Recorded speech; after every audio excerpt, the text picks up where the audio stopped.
أعوذ بالله من الشيطان الرجيم.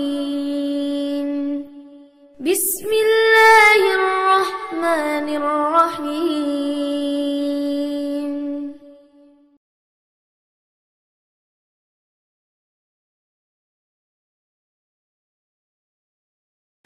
بسم الله والحمد لله والصلاة والسلام على رسول الله. إن الحمد لله نحمده ونستعينه ونستغفره ونستهديه ونعوذ بالله من شرور أنفسنا وسيئات أعمالنا. من يهده الله فهو المهتدي ومن يضلل فلن تجد له وليا مرشدا. أشهد أن لا إله إلا الله وحده لا شريك له. أشهد أن سيدنا وحبيبنا وعظيمنا محمدا عبد الله. اللهم صل وسلم وبارك على محمد وعلى آل محمد كما صليت وسلمت وبارك على إبراهيم وعلى آل إبراهيم إنك حميد مجيد.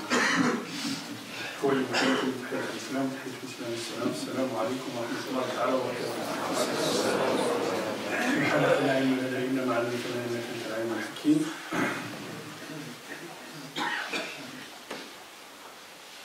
اللهم علمنا ما ينفعنا وانفعنا بما علمتنا وزدنا علما. Aujourd'hui, les frères, je voulais parler de quelque chose, des questions qui m'ont été posées et que je trouve pertinentes. Donc, je ne vais pas parler de Ru'ya. Je crois qu'on a assez parlé de ça les années précédentes et tous les ans nous avons toujours le même problème. Nous avons Ramadan qui arrive et on va parler de quelque chose qui nous concerne généralement autour de nous. Hein. Si même la personne est pas atteinte, autour de nous il y a des gens qui sont atteints de maladies. Donc je vais parler de certaines maladies chroniques. Mais avant de parler de certaines maladies chroniques par rapport aux jeunes, on va parler de ce qu'on appelle l'azima ou l'ursa fil islam. Ce qu'on appelle en français l'ordonnancement et la permission. L'ordonnancement, l'azima, c'est ce qu'Allah subhanahu wa ta'ala te demande de faire. Absolument. C'est-à-dire zakat, azima, salat, azima. C'est-à-dire qu'Allah subhanahu wa ta'ala, il n'accepte pas qu'une personne se dédouane, il dit moi je ne peux pas faire, ou là, là. Allah subhanahu wa ta'ala, قال لك وأقم الصلاة إن الصلاة تنهى عن الفحشاء والمنكر. Alors ça, la permission, c'est ce qu'Allah subhanahu wa ta'ala t'a donné comme facilité. En cas où إذا كانت المشقة إذا كان المشقة وكان الحرج فأصل الشريعة رفع الحرج كما يقول ابن القيم. Ça c'est les fondements de notre religion أيها الإخوة. من أصول الدين عندنا أن لما يكون الحرج لما تكون المشقة الله سبحانه وتعالى ينزع المشقة. قال je peux pas faire la prière debout, ben tu la fais assis. Je peux pas faire la prière assis, ben tu la fais alité comme tu peux. Je n'ai pas trouvé le qibla, فحيثما تولوا فثم وجه الله.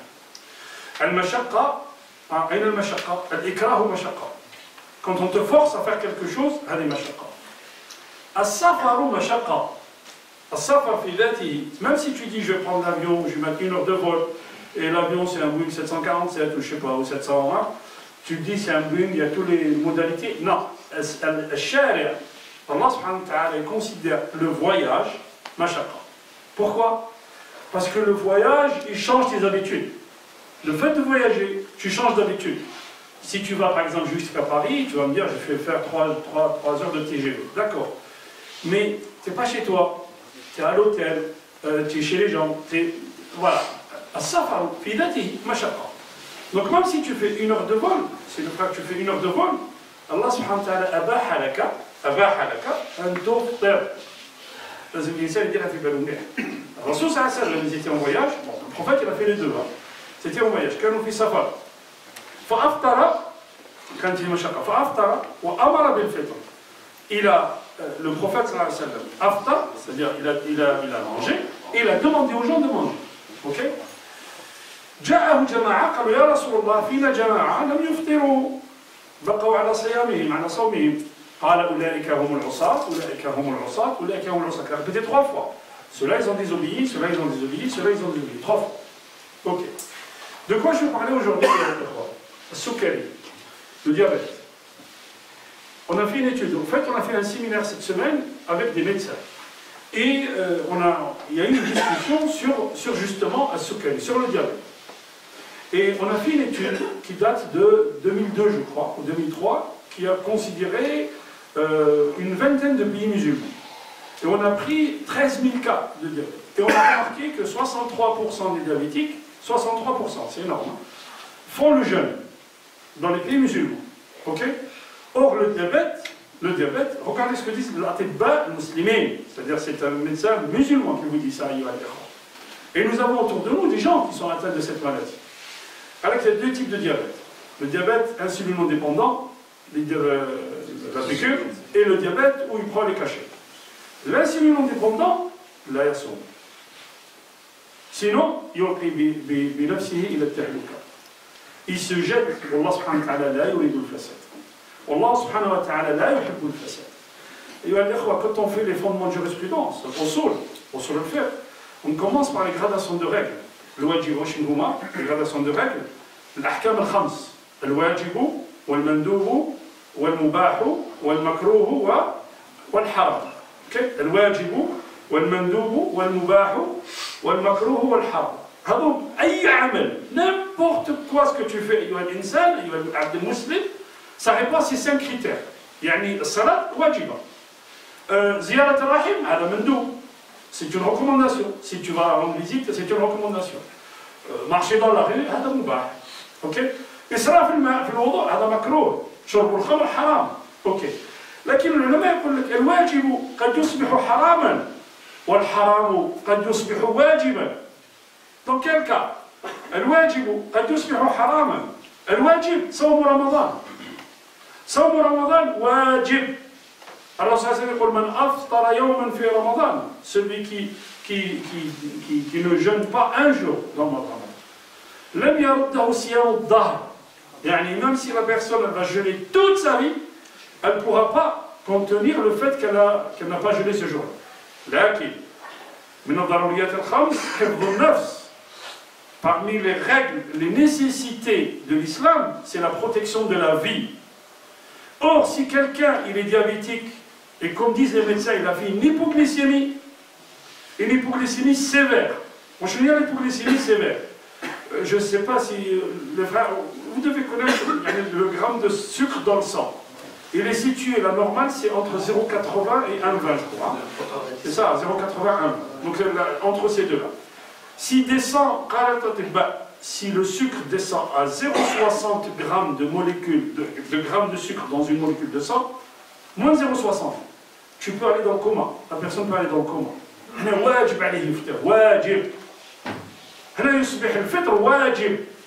Sinon, il y a الرسول صلى الله عليه وسلم quand on lui a ramené quelqu'un, قال يا رسول الله viens saluer le janaza على إنسان.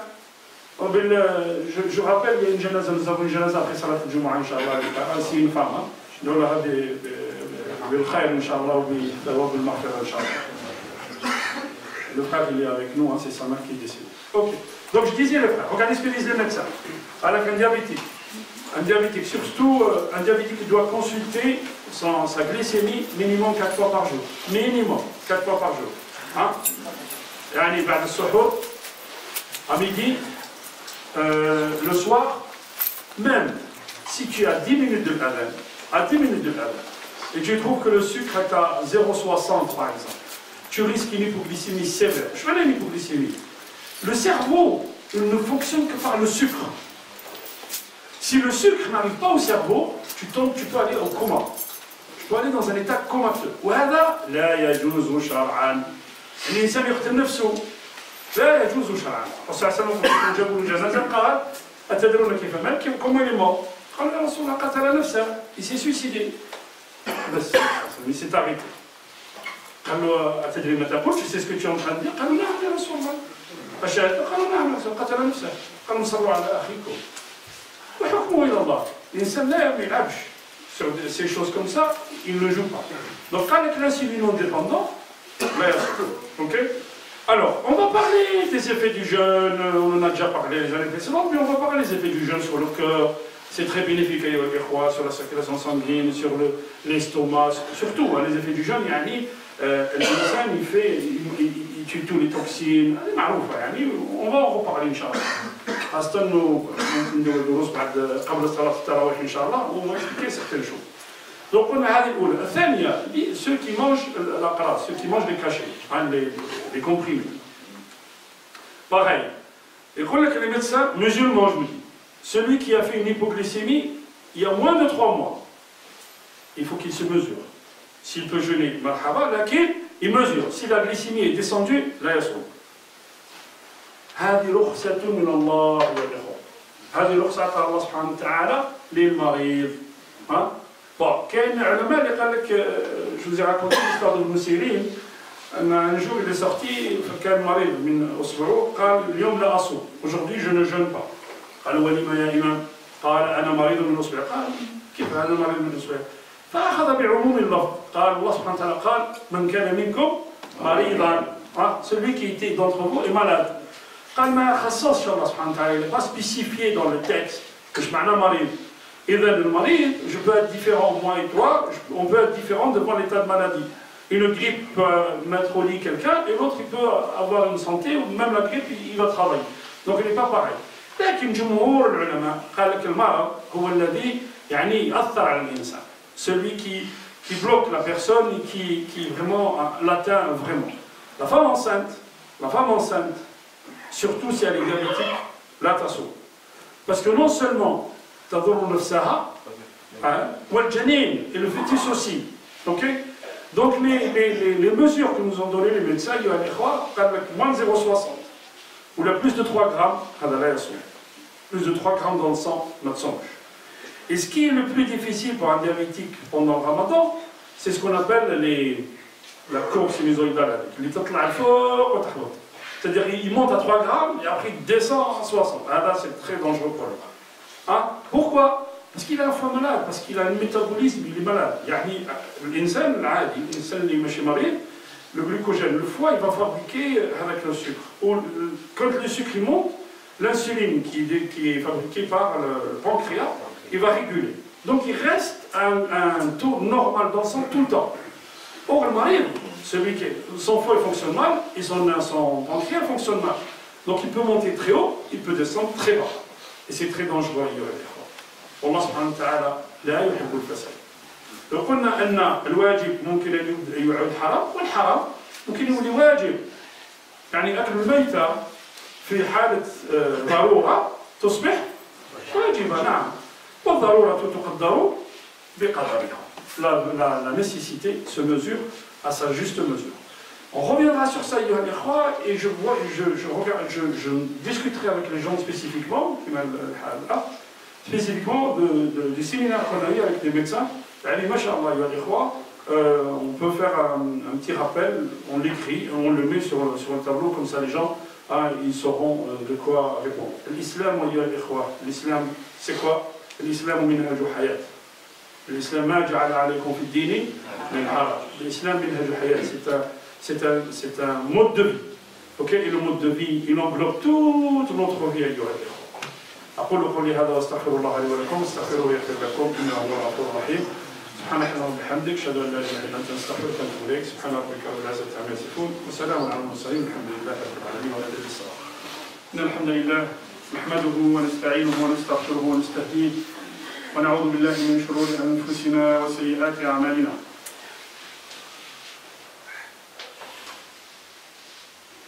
من يهده الله فهو المهتدي ومن يضلل فلن تجد له وليا مرشدا.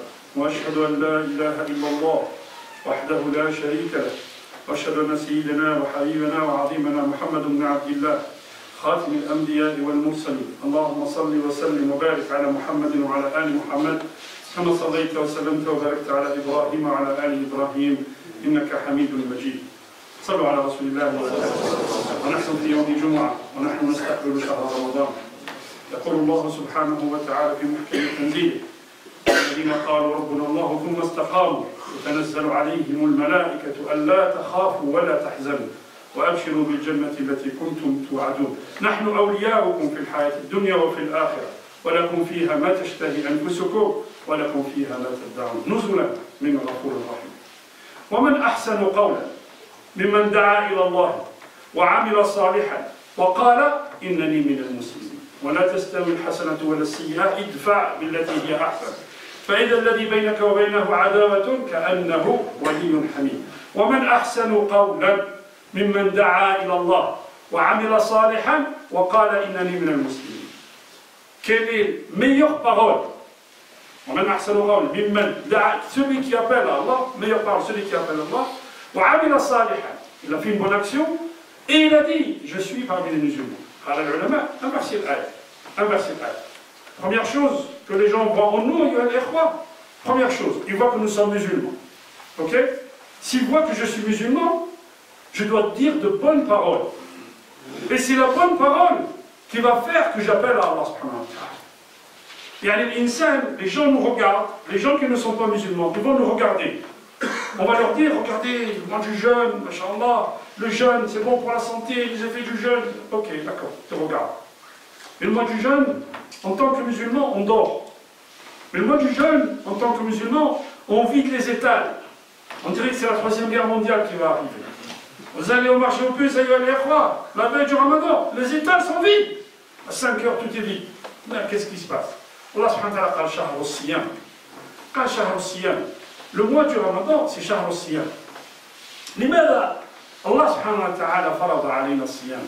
ولماذا نحن لم نفهم الصيام كما أراده الله سبحانه وتعالى لنا؟ Pourquoi on n'a pas compris le jeûne comme Allah subhanahu wa ta'ala le voulait pour nous?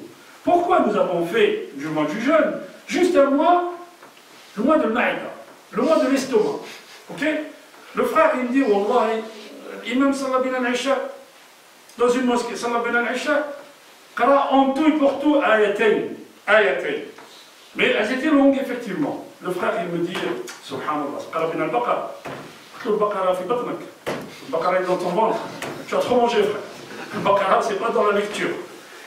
لا إله إلا الله. لماذا لم نفهم الصيام أيها الإخوة؟ لماذا نقول بعض الناس quand on parle avec certains gens ils me disent qu'Allah subhanahu wa ta'ala il a mis le jeûne comme ça le riche il va voir ce que le pauvre il endure miskin quand il a faim et comme ça tu sais ce que c'est avoir faim.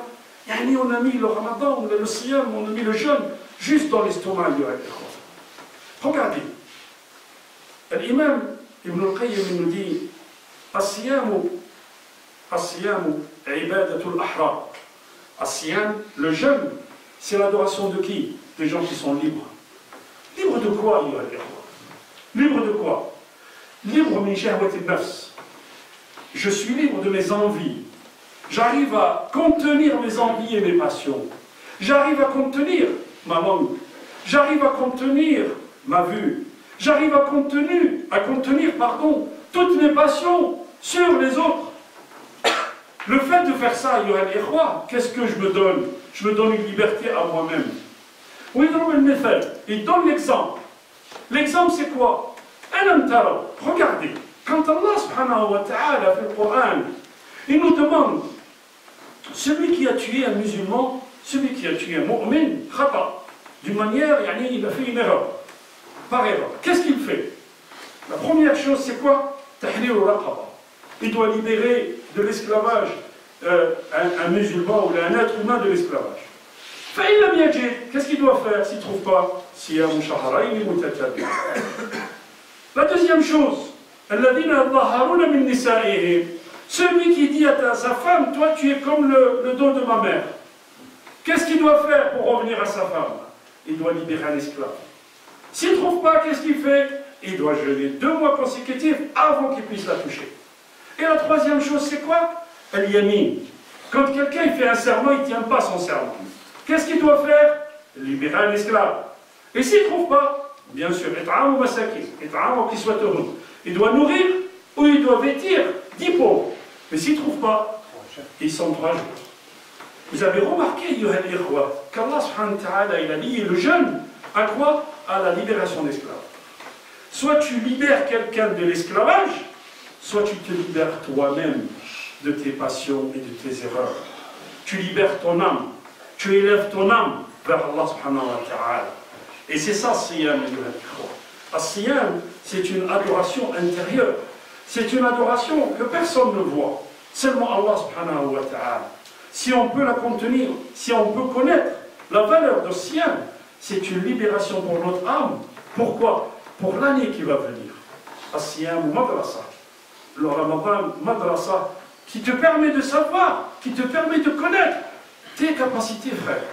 Tes capacités. تنال أجر الصيام متى؟ في صلاة التراويح. اللهم اجعلنا من التوابين واجعلنا من المتطهرين. أقول قولي هذا وأستغفر الله لي ولكم واستغفروه لكم يا الله الغفور الرحيم. لا حول ولا قوة إلا بالله العلي العظيم. بسم الله والحمد لله والصلاة والسلام على رسول الله. يقول الإمام الغزالي في كتاب الأحياء. Dans la revivification des sciences de la religion, l'imam al-Ghazali, il stipule qu'il y a 3 sortes de jeûneurs.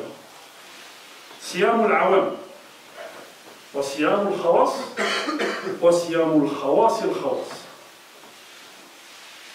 Des gens qui jeûnent, des gens le commun des mortels, comme tout le monde. Il y a l'élite, le jeûne des élites. Il y a le jeûne des élites des élites. 3 catégories de personnes. Chacun de nous, il regarde où est-ce qu'il va. Les jeunes des gens comme un des mortels, c'est quoi? C'est celui qui s'arrête, qui s'abstient juste de boire, de manger et d'avoir des relations. Celui-là, c'est le commun des mortels. Siyamul khawas, les élites, ils ne boivent pas, effectivement, ils ne mangent pas, effectivement. Ils s'abstiennent des relations. Mais siyamul jawarih, c'est-à-dire que sa langue, elle jeûne, sa main, elle jeûne, son regard, il jeûne. Il n'écoute pas n'importe quoi. Hada siyamul khawas. Siyamul khawas, il khawas. L'élite des élites, c'est quoi? Le 3e niveau, c'est quoi? Siyamul khawatir. Autrement dit, non seulement il ne mange pas, il ne boit pas, mais en plus, il retient, il s'abstient de faire du mal ou de dire du mal. Mais siyamul khawatir, autrement dit, il ne laisse pas son cœur s'évader vers des choses qui peuvent le détourner d'Allah subhanahu wa ta'ala. Autrement dit, son cœur, il est concentré sur Allah subhanahu wa ta'ala. Et ça, c'est vraiment l'élite des élites. هؤلاء هم خواص الخواص. فيقول الإمام الغزالي في الإحياء, il y a juste la deuxième catégorie sur laquelle on peut agir. La première catégorie, elle est مسكين. مسكين. Alors ça, c'est le col فإن سبه أحد أو شتمه فليقل إني صائم. إني صائم, je suis en état de jeûne. C'est le contraire, tu vois quelqu'un, il s'accroche, il gueule, il l'insulte. Quand on lui dit, mais qu'est-ce que tu as? Ah, je suis en jeûne. Mais le jeûne, c'est le contraire, frère. Le jeûne, il t'éduque. Le jeûne, il te permet de retenir ta langue. Qu'est-ce qu'il faut faire pour arriver à ce deuxième niveau? Première chose, préserver son regard. Première chose, préserver son regard. Ne regarde pas n'importe quoi, frère. Ne regarde pas n'importe quoi à la télé et ne regarde pas n'importe quoi dans la rue. Pourquoi? Parce que le regard, c'est une flèche de Satan. Ça, c'est la première chose. Deuxième chose, retiens ta langue. Ne dis pas n'importe quoi. Ne parle pas sur les gens. Avant de parler sur les gens, que je me regarde moi-même, qu'est-ce que j'ai fait? Est-ce que j'ai fait ma prière de subh à l'heure? Est-ce que j'ai rendu visite à ma mère? Des fois, il nous arrive des choses dans la vie. L'insan, subhanallah. L'insan, il voulait partir à l'Umrah. Allah subhanahu wa ta'ala, lam yusahil lahu. Lam yusahil lahu. Il a fait une demande de passeport. 1 mois et demi, elle n'arrive pas à la demande de passeport. Cherche, je dis. Cherche, frère, cherche. Qu'est-ce qui se passe chez toi? Cherche. Eh bien, vous savez ce qui se passe, ayyuha al-ikhwa? 10 ans, elle n'a pas parlé avec sa sœur. J'ai dit, cherche. Tout bil Allah. Allah la yaqbaluk. Tu veux aller chez Allah subhanahu wa ta'ala, Allah ne yaqbaluk. Allah, il ne t'accepte pas. Pourquoi? Eh bien, tu n'es pas bien avec Ar-Rahim. Allah subhanahu wa ta'ala, c'est Ar-Rahman. Et c'est appelé Ar-Rahman. Avec la plus proche personne de toi. Si son père il meurt, tu dois l'entretenir, toi, ta sœur. Tu ne parles pas avec elle à cause de ta femme pendant 10 ans. Et tu veux aller à Allah subhanahu wa ta'ala. Allah m'a établi. Et Allah subhanahu wa ta'ala, il te met l'araqil, il te met l'araqil, il te met les obstacles. T'arrives pas. T'arrives pas. Nadar ayyuha al-ikhwa. Deuxième chose, le regard, on a dit. Deuxième chose, al-jawarih, ta langue, ta main. Ne fais pas n'importe quoi, ne regarde pas n'importe quoi. Et surtout, si Allah subhanahu wa ta'ala nous dit, ne dites pas n'importe quoi, n'écoute pas n'importe quoi et ne répète pas n'importe quoi. N'écoute pas n'importe quoi et ne répète pas n'importe quoi. Quand tu écoutes et tu répètes, falaka wizruha wa wizru man sami'aha. Allah subhanahu wa ta'ala, de la même manière, quand je dis un mensonge, quand je répète quelque chose, إن جاءكم فاسق بنبأ فتبينوا أن تصيبوا قوما بجهالة فتصبحوا على ما فعلتم نادمين. Les gens ils colportent, ils voient sur Facebook, ils voient sur... On lui envoie un SMS. Transfère et tu as l'ajr. Non, tu transfères avec un wizr. Tu transfères sans savoir ce que tu as transféré, frère. Et la dernière chose, ayyuha al-ikhwa, يقول الإمام الغزالي رحمه الله, il dit Il ne faut pas manger à satiété. لا تأكل حتى تشبع. Pourquoi? لأن الرسول صلى الله عليه وسلم قال فكان لابد si tu dois absolument manger فثلث لطعامك وثلث لشرابك وثلث لنفسك. Un tiers pour ta nourriture, un tiers pour ta boisson, si vous voulez, et un tiers pour que tu puisses respirer. C'est quoi le un tiers? Quel est le mizan?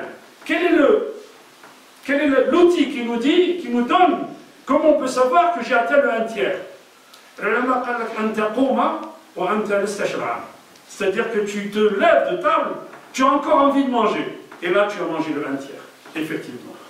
La dernière chose, c'est quoi? أن ترجو من الله القبول. أن نرجو من الله القبول حين فطرك. تفطر على شيء من تمر ولا من ماء. Tu déjeunes, ou là, quand tu rompes le jeûne, salat al-maghrib, tu demandes à Allah subhanahu wa ta'ala d'accepter ce que tu as fait. Et tu demandes à Allah subhanahu wa ta'ala de mettre la sincérité dans ton cœur. Pourquoi? Parce que le jeûne, il n'y a que Allah subhanahu wa ta'ala qui le connaît et qui sait si tu as fait ton jeûne convenablement ou pas. اللهم بلغنا رمضان اللهم بلغنا رمضان اللهم أرنا الحق حقا وارزقنا اتباعه وأرنا الباطل باطلا وارزقنا اجتنابه اللهم اهدنا فيمن هديت وعافنا فيمن عافيت وتولنا فيمن توليت وبارك لنا فيما أعطيت وقنا شر ما قضيت إنك تقضي ولا يقضى عليك إنه لا يذل من وليت ولا يعز من عاديت تباركت ربنا وتعاليت يا ذا الجلال والإكرام اللهم اقسم لنا من خشيتك ما تحول به بيننا وبين معصيتك ومن الطاعات ما تبلغنا به جنتك ومن اليقين ما تهون به علينا مصائب الدنيا ومتعنا اللهم بأسماعنا وأبصارنا وأبداننا أبدا ما أحييتنا واجعله الوارث منا واجعل ثأرنا على من ظلمنا وانصرنا على من عادانا ولا تجعل الدنيا أكبر همنا ولا مبلغ علمنا واجعل الحياة زيادة لنا في كل خير واجعل الموت راحة لنا من كل شر اللهم ارفع الضر عن المسلمين في كل بقاع الأرض يا رب العالمين اللهم انصر الإسلام والمسلمين يا رب العالمين اللهم انصر الإسلام والمسلمين في كل بقاع الأرض يا رب العالمين اللهم من أراد بالإسلام والمسلمين خيرا فسقه إلى كل خير يا رب العالمين ومن أراد بهم شرا فصب الشر على رأسه يا رب العالمين عباد الله إن الله يأمر بالعدل والإحسان وإيتاء ذي القربى وينهى عن الفحشاء والمنكر والبغي يعظكم لعلكم تذكرون ولذكر الله أكبر والله يعلم ما تصنعون وقوموا إلى صلاتكم ورحمة الله